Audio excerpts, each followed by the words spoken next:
Hello, I'm Bud McCord. I'm in Brazil, South America. Welcome to Food for Thought. We're walking in the words of John's Gospel. We're in chapter 10. I hope you're well and already focused on Jesus Christ. It's a brand new day here in Brazil. Another opportunity to see, hear, love, and live Jesus Christ. And we're going to begin reading in verse 11 of John chapter 10. And Jesus says these words to us: I am the good shepherd.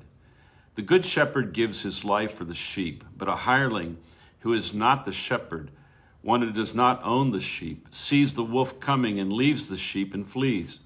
And the wolf catches the sheep and scatters them. The hireling flees because he is a hireling, and he does not care about the sheep. I am the good shepherd, and I know my sheep, and am known by my own. As the Father knows me, even so I know the Father, and I lay down my life for the sheep.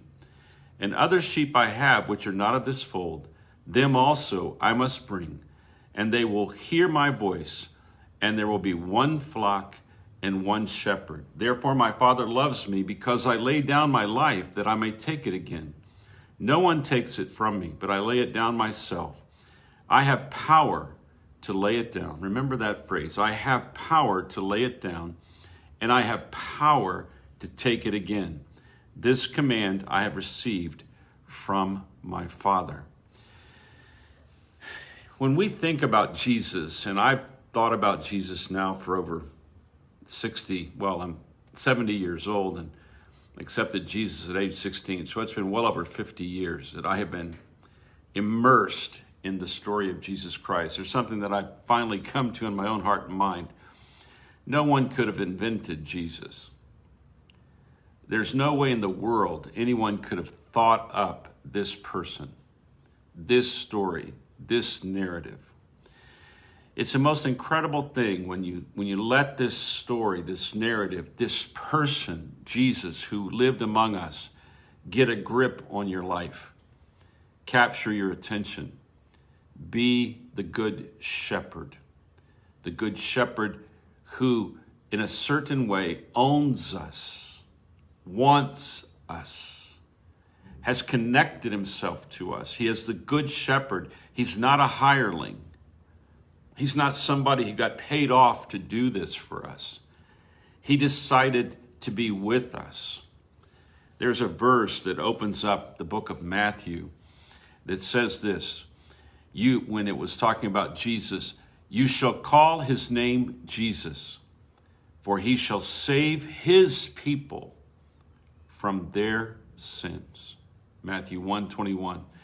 You know, I've come to understand over the years, through the help of my mentors who are authors that have all gone to be with the Lord, and other people who have shared their understanding of Jesus with me, that we need Jesus as our example. We need to see his life every single day.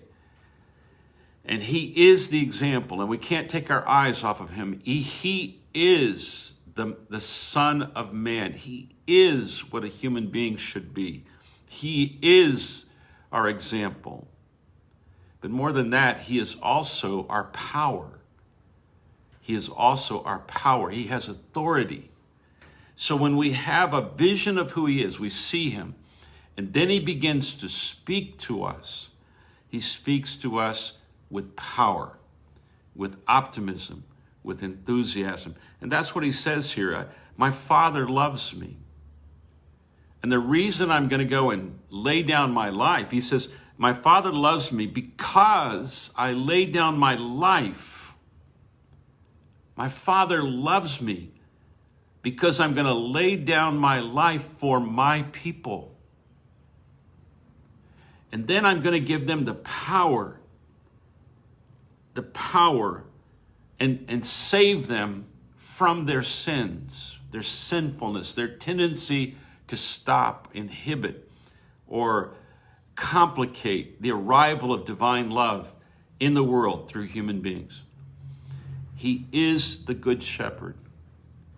He wants us. He committed to us. He gave his life for us. And then he wants us to hear him. And he says, my sheep hear my voice. And he says, it's really, really beautiful. And other sheep I have, verse 16, other sheep I have, which are not of this fold. He's talking about the Gentiles.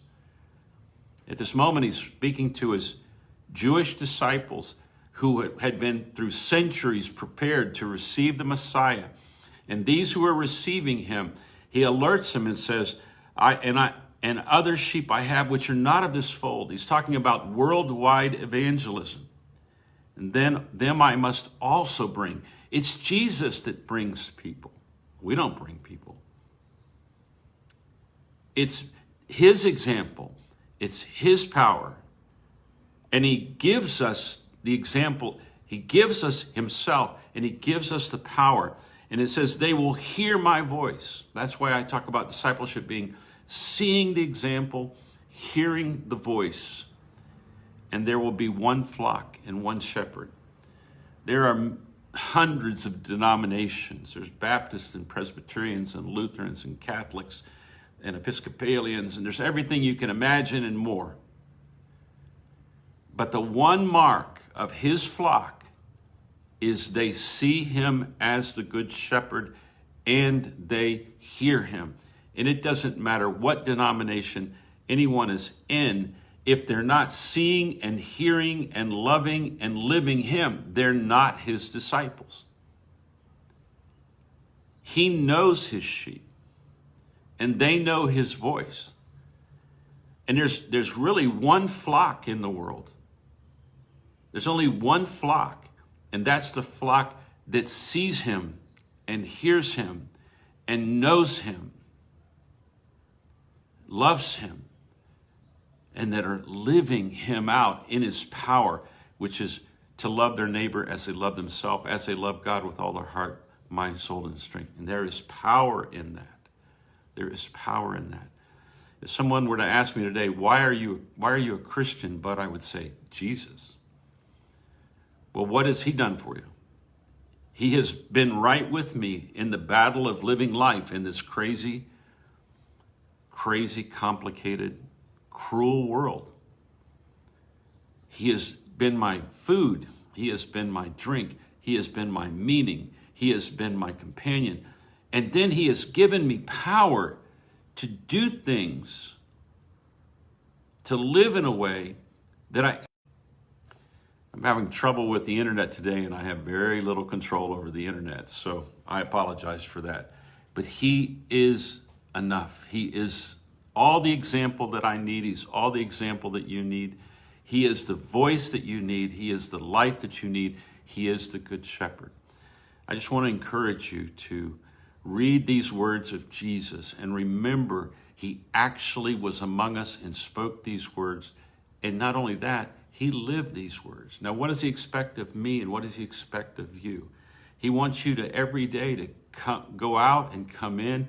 Go out with him and you will find pasture. You will find satisfaction.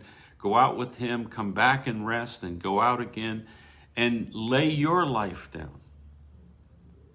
Give your life to other people because he has the power to allow you to give your life for the love of other people and then raise it back up again.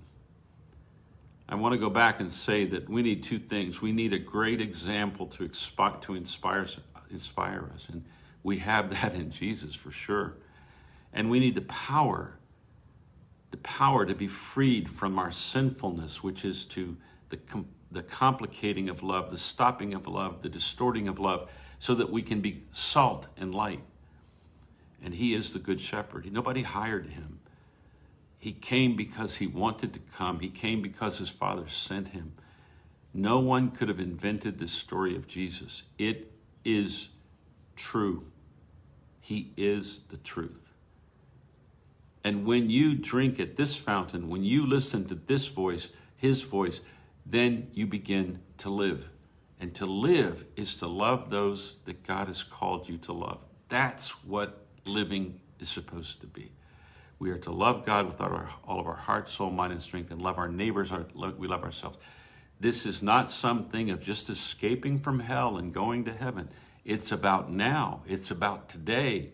It's about living and loving today with Jesus, knowing that the Father loves us because the Son has revealed it to us. I hope you have a great day. Read these verses when he says again in verse 11, I am the good shepherd. The good shepherd gives his life for his sheep. He is the good shepherd. He gave his life for you. Now live his life. Live his life. See him, hear him, love him, live him. Hey, have a great day. Hopefully the internet will be cured eventually of its weaknesses as we are being cured of our weaknesses. Have a great day. God bless you.